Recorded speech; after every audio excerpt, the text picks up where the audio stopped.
ESPN 94.1 FM and AM 930 present The Drive. Elmore deep, left side three is good! From 30 feet, John Elmore! The Drive with Paul Swann. Welcome in. It is the March 5th edition. The Drive begins now on ESPN 94.1 FM and AM 930. I'm your host, Paul Swann. Thanks for tuning in. Coming up this hour, we're going to talk Marshall basketball. We've got Cornelius Jackson, Marshall's assistant basketball coach, joining us. Second half of the show, we'll hear from him, kind of get an idea of what we can expect for tomorrow night. We really didn't talk much basketball yesterday. Of course, yesterday was the announcement that Marshall would play Notre Dame in 2022 in football. And, of course, some have mentioned, hey, weren't you talking about Notre Dame in basketball? Well, that's a thing, too. But I think the football announcement probably has much more impact. Basketball is just one of those things where you're playing a Duke. Okay, oh, wow, hey, the Herd's playing Duke. Hey, you're playing a Kansas if you're a non-conference. Hey, that's pretty, wow. You know, there's some certain programs there. Now, if you're a West Virginia fan, you're like, yeah, we play Kansas all the time. And that's not a big deal. But for a non-conference, if you were not in conference with them, it would be a pretty big deal for some of the big programs. Like, I think comes to mind when you talk basketball, it's Kentucky, it's Duke, it's North Carolina, it's Syracuse. Once upon a time, they're not as big now. Kansas, maybe. I mean, there are a few programs like, hey, there's some pretty big deals. Indiana one time was like that as well. But that stuff comes and goes. There's just not the same panache, talking about football, there is with Notre Dame basketball. But don't tell that to the basketball team. That's a pretty big game. I think really what matters, though, is that Marshall basketball is getting some quality opponents on the schedule. And we're going to talk to Coach Cornelius Jackson a little bit later on, get his thoughts on the upcoming game. It's coming up tomorrow night. Thundering Herd going to be back at the Henderson Center. It's been a long time, hasn't it? So this is the next to last regular season home game for the Thundering Herd. And John Elmore now needs 104 points to get to the top of the Marshall all-time scoring list. He's already the Conference USA scorer. And you know what's funny? Yesterday I'm at the Union Pub and Grill, and I had a gentleman come up to me, and he's like, hey, I was the caller on your post game on Sunday asking the question, how many more points does he need to become the all-time leader? I had it at this, and you had it at this amount. Yeah, I liked your number better because that means he has a couple points less to go.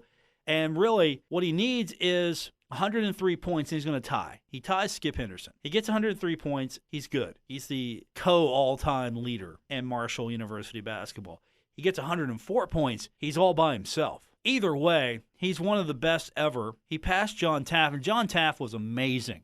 I think if John Taft would have had more playing time, John Taft would be the all-time leader, or it'd be really close. So he's an elite company because I regard John Taft as one of the greatest of all time ever to play at Marshall. And I regard Skip Henderson as one of the greatest of all time. It was fun. Growing up watching those guys, really, I'm hoping what Elmore has done and is doing becomes the catalyst for a next generation of Herd fan. Because I remember just growing up, and now I'm not talking about being 5 or 10. You know, I was a little older, but still, you know, you get into that time frame where 13, 14, 15, you're 16, and you see what these guys are doing, and you get to go to the game, and like a guy like C.J. Burks, anytime that dude is on the court after a game and some kid comes up to him, wants to talk to him, I mean, he's right there. Yeah, he'll take a photo with you. Elmore does the same. He'll do an autograph with you. That's pretty cool, and I hope what these guys are doing is they're winning. They can continue to win, and in about 20, 30 years, when somebody's challenging Elmore's record, and this is the kid who's coming up, and he's about ready to become the all-time scoring leader at Marshall, or he's tops at Conference USA or whatever conference Marshall may be in.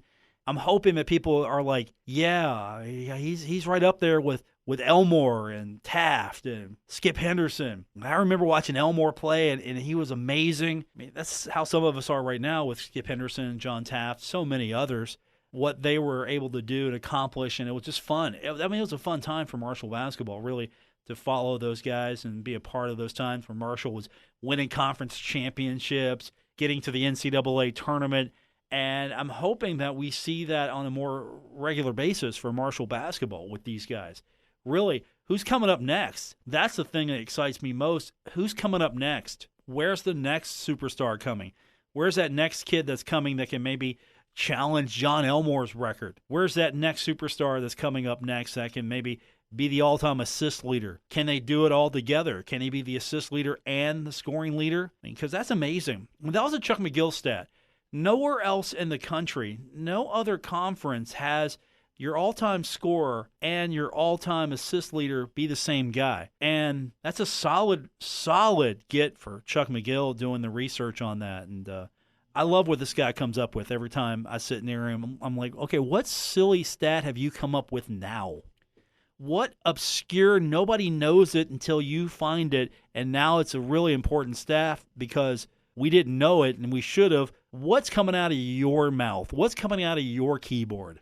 That's why I like sitting next to that guy. I sometimes it's like when I'm on press row, when I'm just looking around, I'm kind of leaning over sometimes and looking at Chuck's stuff like, what's he got? What kind of numbers has he got? I mean, I got my own too, but I mean, he's a research machine. He's got the whole weight of the Marshall archives on his shoulders, just doing all that stuff. But 104 points for John Elmore. He's the all-time leading scorer.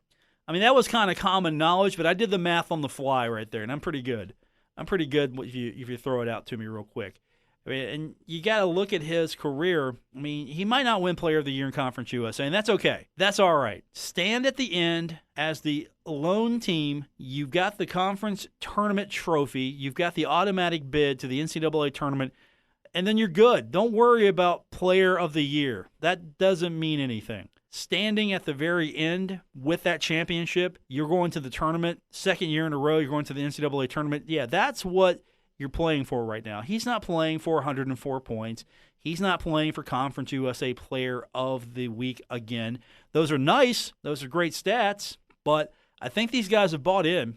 Whatever Dan did in those magical 12 days in between games, I think he did something because this is the first road sweep for Marshall in conference play since the beginning of the season, January 3rd and 5th at Charlotte. I'm talking conference season. First sweep in conference play. And they also show to me that, you know what, we get down, we can come back. That's one thing that I think that they were able to prove to me is, okay, we got down, we didn't like getting down, but that's okay because we can get ourselves right back out of this. And when we're in the hole, we know how to get ourselves out of it. And I want to see more of that because that's going to happen. You're going to have teams have drives on you. You're going to have teams that have runs on you. And sometimes you're not going to come out of the gate fast. You want to, but you're not going to. And that's what impressed me with this team on this road trip is, okay, we've got what it takes to come back. We don't want to play like this all the time, but all right, here we are. What are we going to do?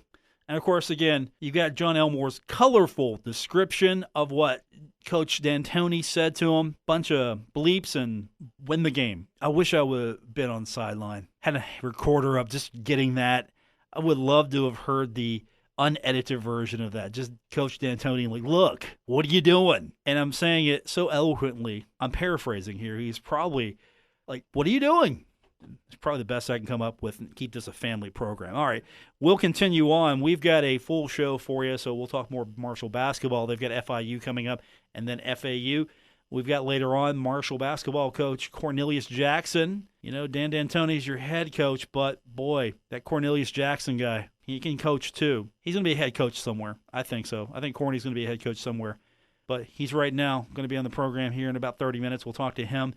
You're listening to The Drive, ESPN 94.1 FM and AM 930.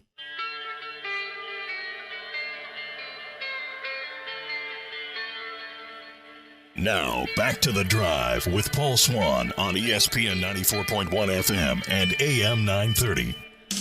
Still to come this hour, Marshall University assistant basketball coach Cornelius Jackson joins me. We're going to talk about Marshall's matchup tomorrow against FIU. They're coming into the Henderson Center.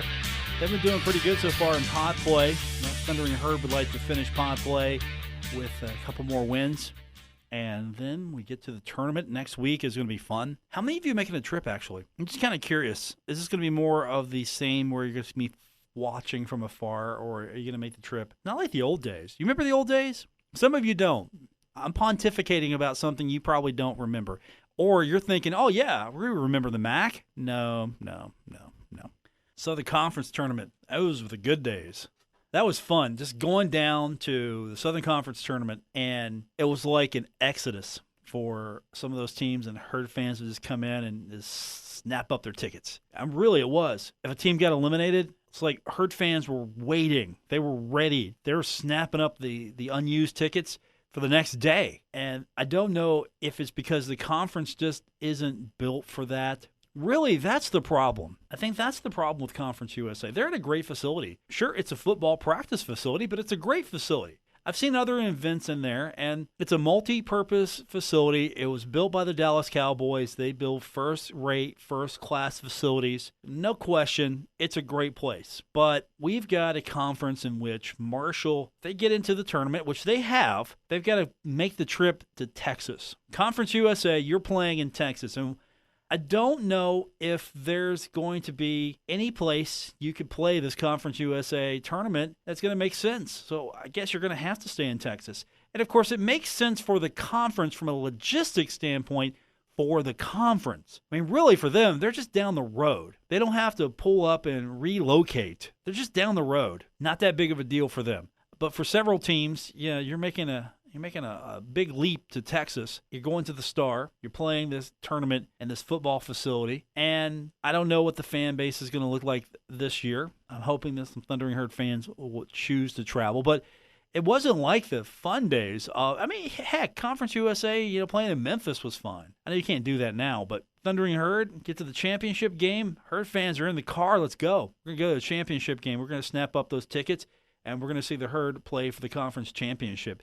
You can't do that anymore. You can't just get in the car and go, hey, they're in. I got the day off. Let's go. No, you've got to make plans. You got to make a journey. You got to make a trip. I mean, it is an undertaking. For some, it's an undertaking. For some of you, it's just like, here's my money. Here's my plane ticket. Thanks. I mean, for some, it's not even a hardship at all, right? You're getting a free ride, or you got that ticket, no problem. But I mean, there'll be fans there. There'll be boosters, donors. There'll be fans there. There'll be Herd fans there. It's not the question. It's just it's not as fun as it used to be. And this isn't a get off my lawn moment. And trust me, I understand there have been many of those get off my lawn moments over the years. But that's what I liked about the Southern Conference. You're going down to Asheville, get a room, and it was easy to get to. Everybody can make it. I don't know how this is going to play year two on television. I mean, the good news is the Herd's there. That's the thing. The Herd's there. They're playing.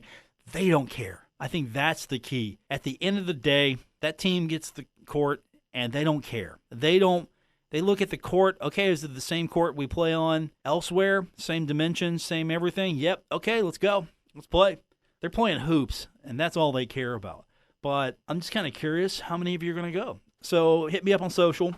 At Paul Swann is my Twitter handle. That's the best place to respond to the show during times like this. Just give me an idea if you're going or not. And if you're not, why? And if you are, tell me about your Odyssey. Is this going to be a repeat trip for you? Did you go last year? And if you did, boy, you picked a great year to make a trip to a conference tournament. So that's what we've got, the tournament coming up. But until then, we can't look too far ahead because Marshall's got to take on FIU and then FAU. That's coming up tomorrow and then on Saturday. Y'all going to be awake? High noon. Going to be up, get you an early breakfast. Ready to go. I mean, you're not sleeping in on Saturday. You're getting up. You're ready to go. And if that Dunkin' Donuts they're opening up near campus was open, this would be a lot better.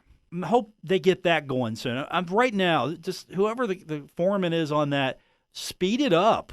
Get that thing going. I mean, because I'm going to have to swerve in there, get my start to the day, and then go over to the Henderson Center. Or maybe they'll open up special for us. I don't know. But Saturday, it's going to be definitely – I'm kind of curious.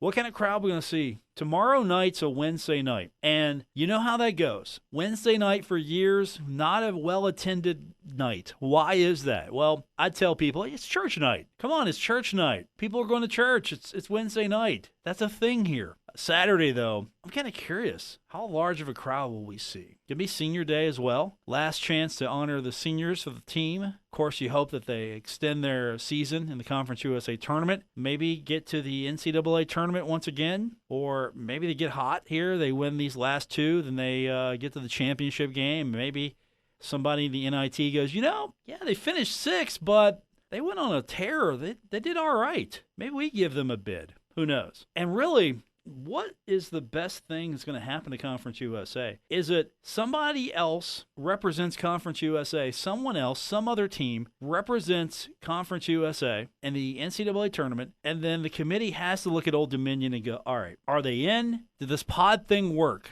Because we're really not going to know if this pod thing works until, I think, Old Dominion isn't the conference champion, at least this year. Because I don't know what other team coming out of the conference has enough to make it an at-large bid. I've been looking at the net, and of course the net's not going to be the overall, this is the pass to get you in. I've been looking at that, but looking at the team sheet a little bit. Marshall needs to win a conference tournament. They're getting in. You look at their team sheet, and the way the quadrants are, look, they rock Quadrant 3. Not so much on Quadrant 1 and Quadrant 2.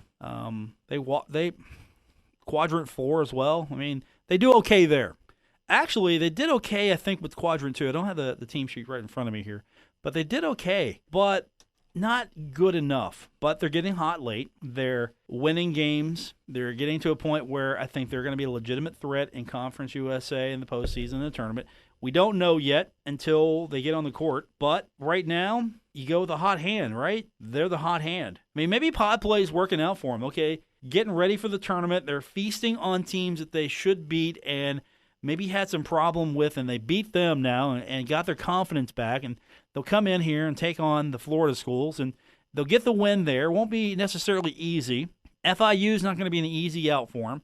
FAU might be a little easier, but still, it's going to be a competitive game tomorrow. It's going to be an entertaining game on Saturday. Then they go to the tournament. Hot hand. They're on a win streak, feeling good about themselves. Feel like they've got everything in place, and then we'll see what happens. We've got more on the way. Cornelius Jackson joining us in about 15 minutes. It's The Drive, ESPN 94.1 FM and AM 930. Don't worry. Paul Swann has the wheel on The Drive, ESPN 94.1 FM and AM 930. Still to come, Marshall University assistant basketball coach Cornelius Jackson joins us on the program as the Thundering Herd tomorrow. Going to be in action. They will be taking on FIU, and that's coming up. We'll have it for you right here on ESPN 94.1 FM and AM 930. Also, that's going to be on our sister station, 93.7 The Dog. So the Thundering Herd coming into this one, 9-7 now in Conference USA. They're 16-13. FIU coming into the contest as well at 18-11, 9-7 in Conference USA. So this is an important one. If Marshall gets this one, they're pretty much locking themselves in just about in that sixth spot. They still got to take care of business against FAU, but you win this one, it's almost a locked deal. So we'll keep this segment short because I want to save plenty of time for Coach Jackson when he comes on here in just a few minutes to talk about this one. But Marshall, I thought was impressive on the road, and they play better at home. We know that, right? So if this is any indicator of what they're going to be the next few weeks, I think that they're going to be a tough out for anybody in the conference. And they've beaten Old Dominion. So that's not a thing for them. They can do that. They've shown they can do that. They've beaten Western Kentucky. Western Kentucky's beat them. They've beat Western Kentucky. I didn't get my 4-game journey with them. I was so hoping that it would be a 4-game series. But instead, I'll take a rubber match. I'll take a rubber match, a rematch with them. That'll be fine. Beat them on your way to the conference championship. That'll be fun. I mean, I don't know how these seeds are going to work out, but wouldn't it be great if it was Marshall and Western Kentucky in the championship game? What if Old Dominion gets upset and it's Marshall and Western Kentucky? That's what Conference USA needs, or at least in my mind. It's my headcanon, and I'm going with it. That's what Conference USA needs. Marshall and Western Kentucky doing it one more time in the Conference USA Championship. I mean, I almost wish Western Kentucky was in, like, the other division in football, and they could play for the championship, East versus, I know it's not fair for them. I wish it was that way. But instead, you know what? An East Division showdown is fine with me between those two. I'm good with it. All right, we're going to take our final break, come back. We'll get Coach Jackson on the line, and we'll talk a little Herd basketball with him when we continue with today's edition of The Drive on ESPN 94.1 FM and AM 930. You're listening to The Drive with Paul Swann on ESPN 94.1 FM and AM 930.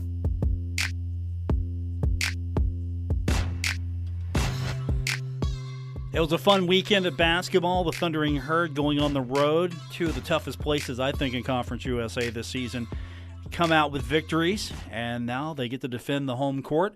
FIU and FAU coming to Huntington, and we've got action starting this week.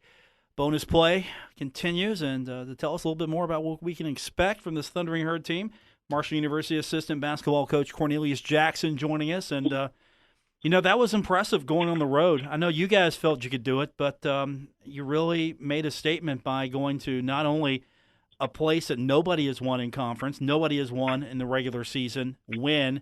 Then you go to the Super Pit. That's always a tough place to win, and you get the win there as well. So really, you guys were making a statement that Thundering Herd's ready to go.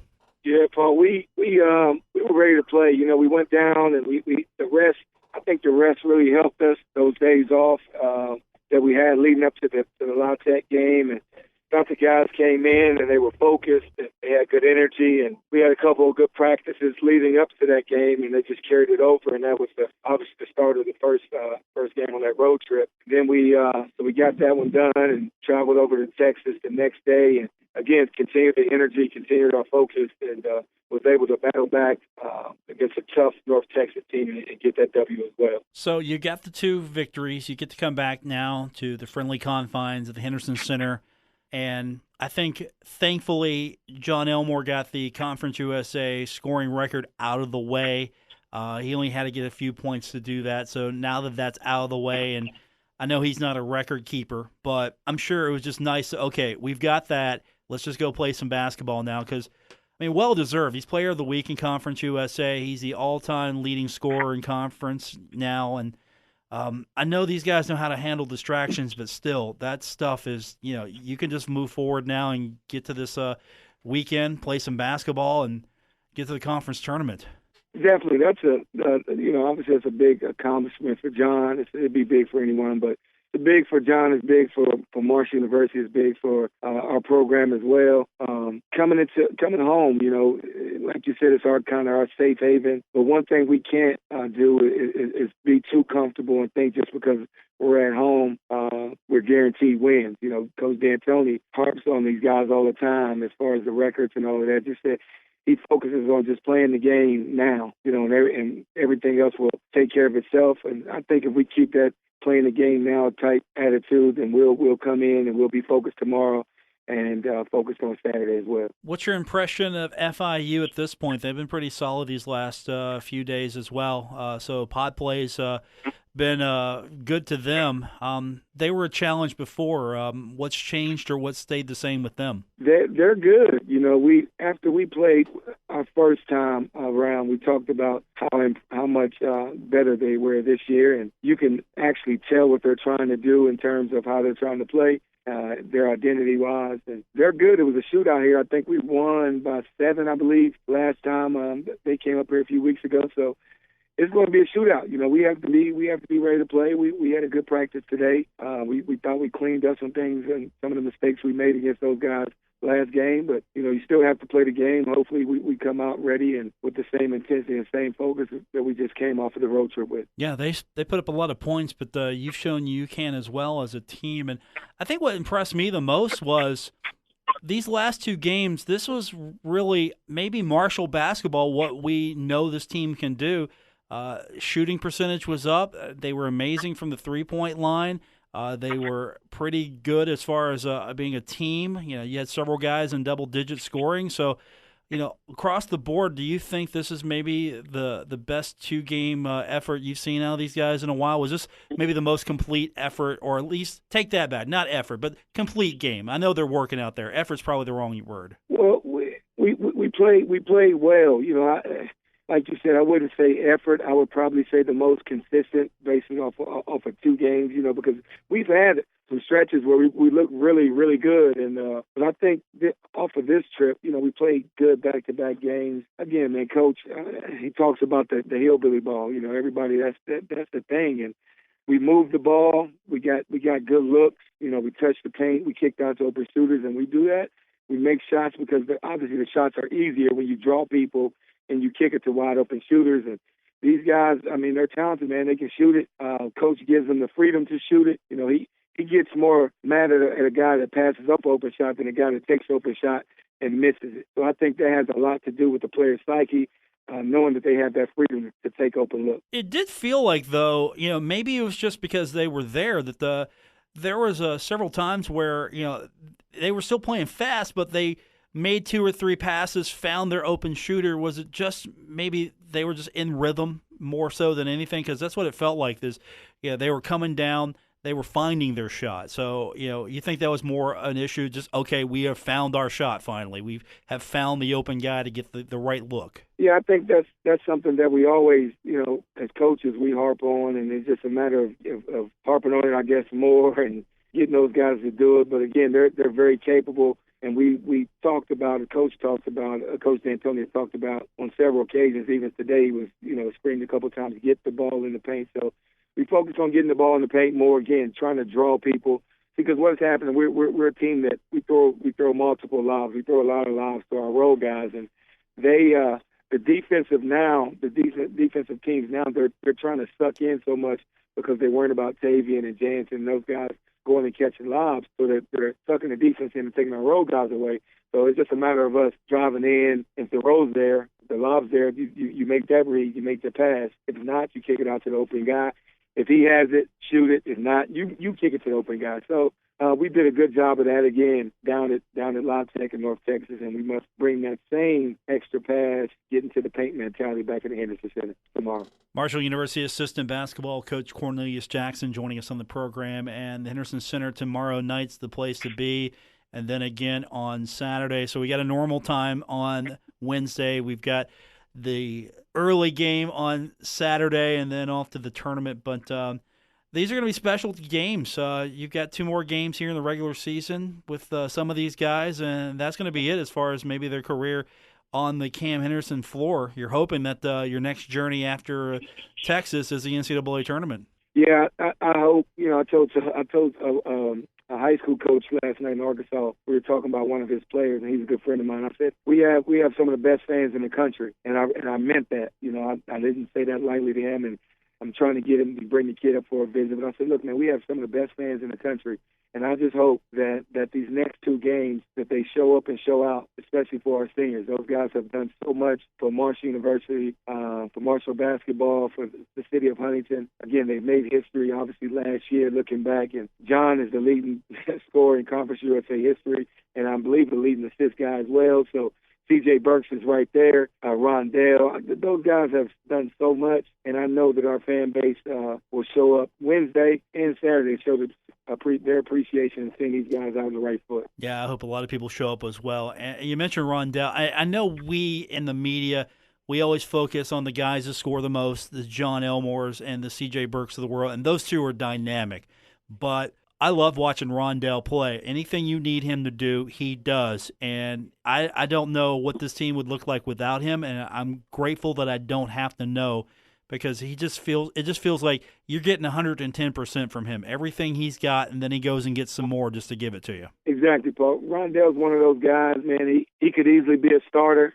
Coach obviously went with Jared, went with Tavy and those guys, and Rondell has started. He started some games, but he's our 6th starter, basically. He's a guy that comes to work every day, never complains. He does whatever coach wants him to do. If coach said, Rondell, you're guarding the 5-man, he'll guard the 5. Rondell, you're playing the point, he'll play the point. Rondell, you do whatever the team needs. Rondell wants him to get done, he'll do it, and that's why he's been a joy for us coaches. I know the coach here because he's one of those guys that sacrifices himself and puts the team first.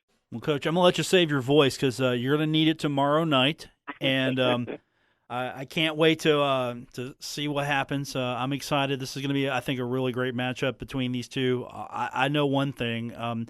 If you like offense, this is your game to come to because, boy, they can score, and you guys can put it up as well. So if you like high-scoring basketball, no excuse. Got to be at the Henderson Center. Yeah, it's going to be fun. It's, like I said, when they came here last time, I think it was 107 and 90-something. I'm not sure. I think we won by 7, I believe. But both teams like to get up and down. They play a lot like us. I mean, John was telling me today that he read somewhere that they actually want to emulate how Coach D'Antoni plays his offense and stuff like that. So they're like a mirror of us. They want to get down. They want to shoot it fast.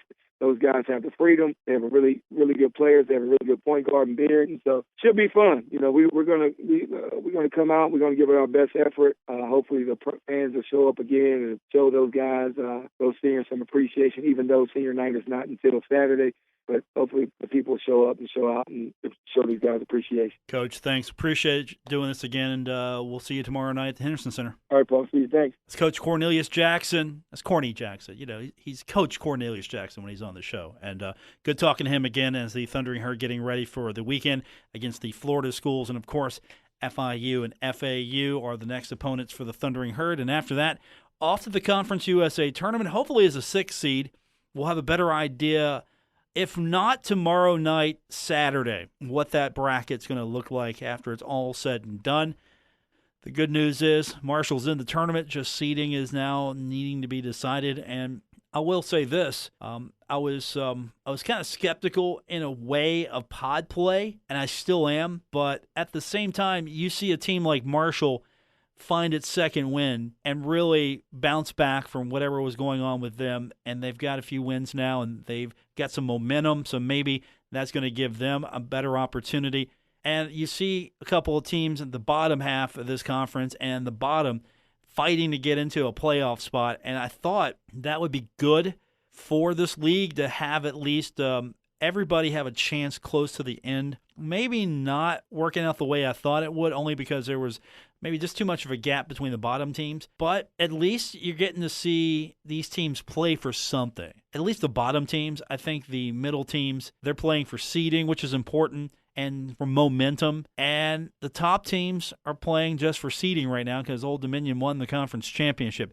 And that's the only thing I don't like, though. Marshall doesn't have an opportunity after. They're locked. They don't have an opportunity to maybe move up standing-wise. Maybe they could have got hot and they could have worked their way up the standings. But you got to lock the pods. You have to do it because you're not on equal footing. You're playing teams that are close to where you're at win record-wise, and teams like Old Dominion are playing teams that are close to where they're at win record-wise. And so at this point, it's not equitable unless you lock the seeds. I don't know. Maybe you go back to just not having the pod. I don't know if Conference USA is going to do that. We'll see what happens here in the next few weeks, if this even helps. Marshall, they're in a league right now. It's a one-bid league. Got to go out and win that tournament. I want to thank Cornelius Jackson, Marshall assistant basketball coach, for being on the program. I'm your host, Paul Swann. It's been The Drive on ESPN 94.1 FM and AM 930.